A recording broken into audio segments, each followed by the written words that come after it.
This photo of Terence Crawford, this new photo that's been posted on X from the UFC lightweight champion, Ilia Topuria, stating that he wants to fight Terence Bud Crawford. He puts this photo up yesterday. Now this photo has gone viral. Why? Because we just saw this late photo of Canelo's too big. No, we're not going to see what y'all think we're going to see. We're going to see a chess match, and a chess match that, if it's played correctly by each side, it could be very interesting. If it's played wrong by either side. Shit, last night I got the picture of Terence Bud Crawford. Ooh. Did y'all see that man? Bionic man? Yeah, that boy looked like he came from Wakanda. He came from Wakanda, bruh. He trained in Wakanda. My gosh, man. Hey, Terence, I'm about to put it down. Look, I was sitting there, you know, hey, you know I ain't funny like that, but I'm looking at his body, and I'm saying, okay, look at the guts, look at the stomach, the abs. Oh, he ready for that body attack. That's for damn sure. Look at the arms, how tightened up they are, how strong. He made his body a lethal weapon for this fight, a lethal weapon. He ain't have to take from himself at all. Canelo doesn't fight with any urgency anymore. You don't get any head movement from him anymore. He doesn't show you a punch and hit you with another one anymore. There's no variety in his whole sort of makeup. And I look at him and I think to myself, Canelo's become, just in my opinion, I think he's become a little bit pedestrian. Crawford's new fight photos have fans arguing if his ripped look is real or just edited. Terence Crawford has stepped into fight week with more than punches on his mind. Just days before meeting Canelo Alvarez, pictures of his lean, carved frame flooded social media and triggered a loud reaction across the fight world. Many followers loved the look, others dismissed it, calling it nothing more than a digital trick. Canelo and Terence Crawford. Yeah. How do you see that fight? Who I do you like Terence. It's Wow. my friend, but it's crazy man. Listen, I say Terence win. Yes. What? Terence win over Canelo. Yes, Terence win. But listen, Terence is different man. Terence work in две стойка. Two sides. Two sides. Right. And And right, switch hitter. Yes. The switch yes. hitter. Yes. right and left. But it's very smart man. It's very smart. The spark came from a simple post. Ilia Topuria, a UFC star known for stirring debate, shared an image with Crawford and created a fan poll asking who would win. Instead of harmless predictions, the comment section turned into a storm. Some insisted Crawford could not have packed on such muscle naturally in this short period. Screenshots spread fast, and Showbiz, a well-known boxing voice, leaned in on the noise. He pointed at the sharpened abs, the overly crisp lighting, and called it an unnecessary mess. In his view, the image invited doubt rather than confidence. this photo of Terence Crawford, this new photo that's been posted on X from the UFC lightweight champion, Ilia Topuria, stating that he wants to fight Terence Bud Crawford. He puts this photo up yesterday. Now this photo has gone viral. Why? Because we just saw this late photo of Terence Bud Crawford looking shredded weak and looking amazing. But when you look at the two, what the hell? They look totally different. So people are saying, how did this Terence Crawford, how is he all shredded up here? And then in this latest photo of Terence Bud Crawford, he looks like this. Ah, it's a hoax. It must be Photoshopped. While skepticism grew online, other corners of the sport reacted very differently. Joe Rogan, longtime UFC commentator and podcast giant, studied Crawford's new shape and expressed pure surprise. For him, the shift in Crawford's build was impressive, especially as the boxer prepared for his first test at super middleweight, a jump to 168 pounds against one of the hardest men to beat. Rogan called the matchup intriguing and admitted the size debate was fair, yet he was fascinated by the transformation rather than alarmed. On Rogan's shows, the topic spilled over into heated arguments. Guests wrestled with whether Crawford truly matched Canelo's mass or whether cameras exaggerated the frame. Brendan Schaub stepped in at one point to stress that in his eyes, Crawford and Canelo were not exactly the same size. This back and forth kept the controversy alive while pushing casual viewers to study every training clip frame by frame. Alongside podcast debates came sharp warnings for Canelo. A former world champion reminded listeners that Crawford, even while adding muscle, remains one of the sport's smartest fighters. He suggested Canelo might be walking into a brick wall if he expects an easy strength advantage. To him, the added weight meant Crawford could absorb body work and deliver power back without breaking rhythm. Is there anyone you would like to see Crawford fight next you think would be a good opponent for him? I think, A good question. Yeah, that's a great question. There's a lot of great fighters out there. I mean, a lot of people are mythically matching up Crawford versus Canelo, which I feel Crawford will win. Yeah. Okay. But it'll be a great fight. Yeah. Roy Jones Jr., one of the most celebrated technicians in boxing history, dismissed the size panic altogether. He argued that when a fighter has trained with bigger men and handled them, the fight weight becomes less of a concern. Jones focused on skills over pounds, explaining that the bout would be decided by execution, angles, and rhythm, not by the number on the scale. I don't care who you beat, the monster thing is gonna always follow him. Terence is not taking a fight in between. He's like, I'm going to move up to 168. I'm going to take my time with that. Should we expect an upset, or are we going to see what most people are expecting in that fight if it does happen? Well, we're not going to see what most people are expecting. That's for sure. I can guarantee that, because most people looking at the weights and saying, oh, they're too far apart. Canelo is too big. No, we're not going to see what y'all think we're going to see. We're going to see a chess match, and a chess match that, if it's played correctly by each side, it could be very interesting. If it's played wrong by either side, the other side will dominate.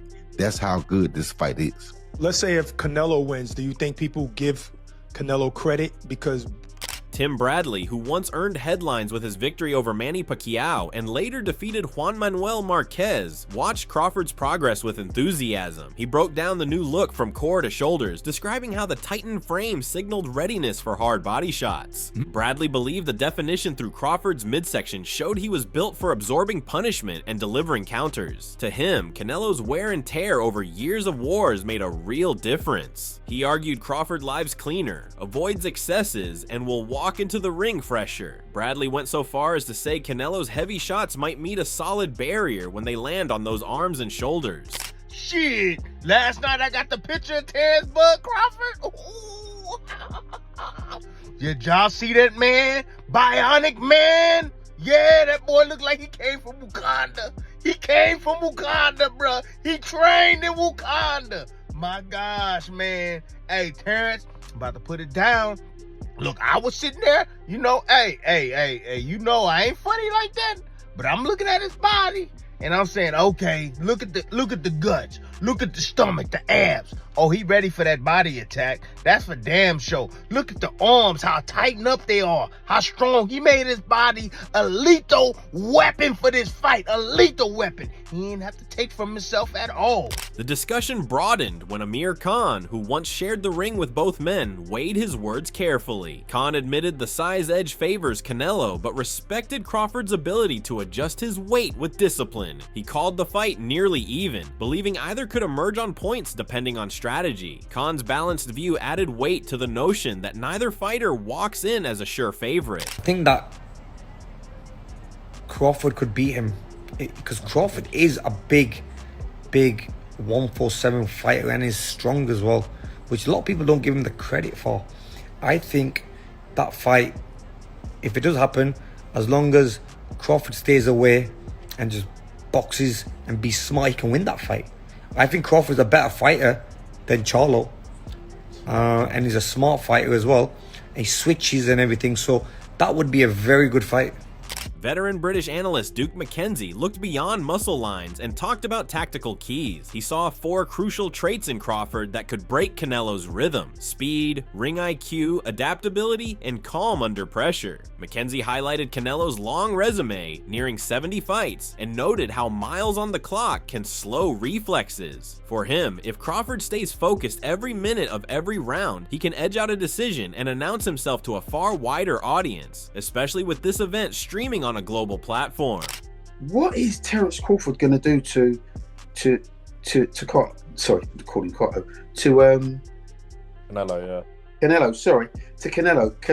I've got the names mixed up. Yeah, right. So what's he going to do to you know what? I look at the fight and I think to myself, I really like Terence Crawford, right? Because of his switch hitting style. Now, Terence Crawford is due a massive, he's due a massive performance. And I think Canelo's made for him. Canelo doesn't fight with any urgency anymore. You don't get any head movement from him anymore. He doesn't show you a punch and hit you with another one anymore. There's no variety in his whole sort of makeup.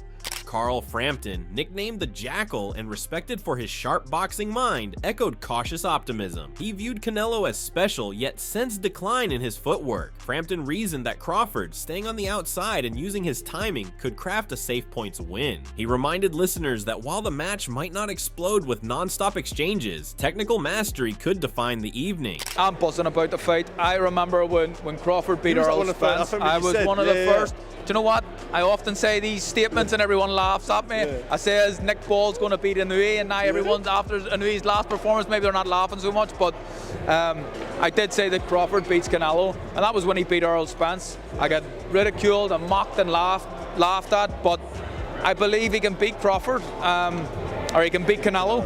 I genuinely do. I think he's a very special fighter, as is Canelo, but I just do think Canelo's maybe slightly on the slide. Canelo's slide, by the way, is still a lot to beat some of the most elite fighters in the world, but you know what I'm trying to say. I think that Crawford, I fancy Crawford in that fight. I genuinely think he can win on points. Promoter Eddie Hearn, who holds a long friendship with Canelo, weighed in with tempered honesty. He acknowledged leaning slightly toward Crawford at this stage, pointing at tactical patterns that echoed Dmitry Bivol's upset of Canelo. Hearn described a path built on control of distance, angles, and patient bursts rather than reckless aggression. He cautioned that neither fighter is young by boxing standards, so timing and pace matter more than raw power. A huge amount of work together.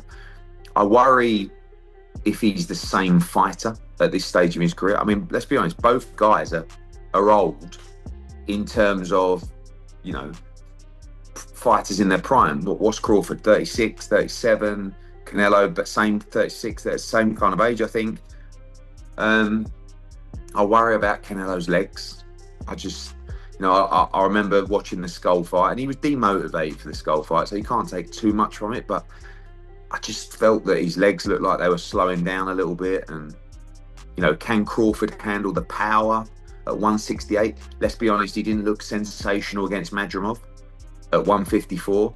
All this noise sits against the reality that Crawford has never fought at 168 in a professional match. The Omaha native spent years at lighter divisions, carving out an undefeated record with sharp counters, clever footwork, and icy composure. Moving 2 full classes above welterweight is no minor leap, and yet the pictures of his broadened shoulders, chiseled stomach, and thicker arms tell a story of meticulous preparation. Fans see the countdown ticking, 8 days marked by Crawford's own social posts declaring readiness.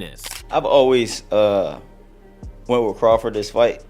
It's nothing against Canelo, because Canelo's a hell of a fighter. I don't know how he is as a person. Neither the guy, I don't know how neither of them are as a person, but I like Crawford for challenging himself. Like, that's the type of things I do and I've done. So I like anybody that's willing to challenge themselves. Whether it's money or not, you still have the heart to go in there and challenge the bigger guy. So, but I think it's gonna be I think if Crawford uses his boxing ability, then it'd be a better fight for him. If Crawford wins, then. For some, the online doubt over editing feels hollow. Trainers inside Crawford's camp insist the body on screen mirrors the body in sparring. Others cling to screenshots and insist filters play tricks. Either way, the dialogue has fueled interest. Every camera flash, every clip of mitt work becomes evidence for one side or the other. That's what I want to see out of Terence Crawford. This is what, when I look at this picture and why I say a picture could be worth 1,000 words, it does make me rethink a little bit about the power that Terence can bring into this fight, because no one has even so much as wobbled Canelo in his career. For Terence to do it would be an insurmountable feat. It would be insane. It would be historic. It would be legacy making, not just to get the win, but if he actually hurt Canelo. And mind you, Terence Crawford did all this while he's older than Canelo as well. So he is having to fight age and come up in weight. We've talked about all the sacrifices he's making just to have this fight happen. Meanwhile, Canelo Alvarez enters as the seasoned powerhouse, carrying years of super middleweight dominance. His supporters remind everyone of his proven chin, compact defense, and crushing counters. They downplay Crawford's new muscle as cosmetic and point to the reality of fighting a man comfortable at this weight for seasons. But I think you gotta lean more towards Canelo, because like I said before, he been putting big guys out and down, and Canelo not even really a 68 pounder. He probably really should be at 60 maybe, and he been hurting these guys. I think he be dropping these guys and things like that. So, and them guys be way bigger than him come fight night. I know that for sure. They be probably close to 200 pounds, and he dropping those guys like that. So I don't know. It's gonna be a great fight. The fans want to see it, so so be it. As voices clash, anticipation swells. Observers compare tape, dissect sparring partners, and map potential scorecards. Crawford's camp remains calm, presenting the physique as proof of intent. Canelo's camp remains equally composed, treating the noise as distraction. Both men know talk will vanish when the first bell rings. Any fighter where punching power alone is enough. So, Canelo has come around with two things, punching power and defense. He's still very, very difficult to hit, which allows him to load up on shots and get into the range that he wants to get into, where he can fire away with hard punching power, not setting them up as much as he used to in the past, not having that, that same work rate that he used to have. But if he's just thinking of going out there looking for that one shot, sure, it's going to be difficult, and I think it might be something that plays into Crawford's hands. Crawford, on the other hand, can't turn around and, make himself touchable. If he starts to get touched, Fight week coverage will keep cycling through these opinions, but the outcome rests in skill, timing, and composure under lights. Crawford's path to victory leans on slick counters, footwork, and maintaining range. Canelo's chances rise with steady body attacks, patience, and late-round pressure. Weight debates aside, the bout promises a clash of styles that could redefine pound-for-pound rankings. From my mindset as a fighter and a fan of the sweet science, it might change, because again, styles make fights. We have to wait till they're both in the ring, these two titans. But the way I see the fight going is Canelo is the pressure fighter. He's got to put the pressure on Crawford. He has to be able to land his big shots. He's seasoned at fighting a super middleweight. He's fought as high as light heavyweight, as we know. So he is accustomed to the bigger punches, the bigger shots. I don't think Crawford can really land anything that's going to trouble a guy like Canelo Alvarez. Canelo is such a good pressure fighter, and for him to be successful in this fight, he needs to be able to really cut the ring off. Every day closer brings more speculation, more fan edits, and more pundits revisiting their picks. Whether the sculpted images are enhanced or perfectly real matters less once leather flies. What matters is how Crawford carries that frame against a champion who has weathered bigger storms. You know, and if you look at his career, don't get me wrong, okay?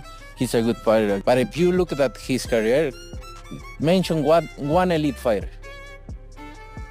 So Postal wasn't elite? Who? Victor Postal. Who's that guy?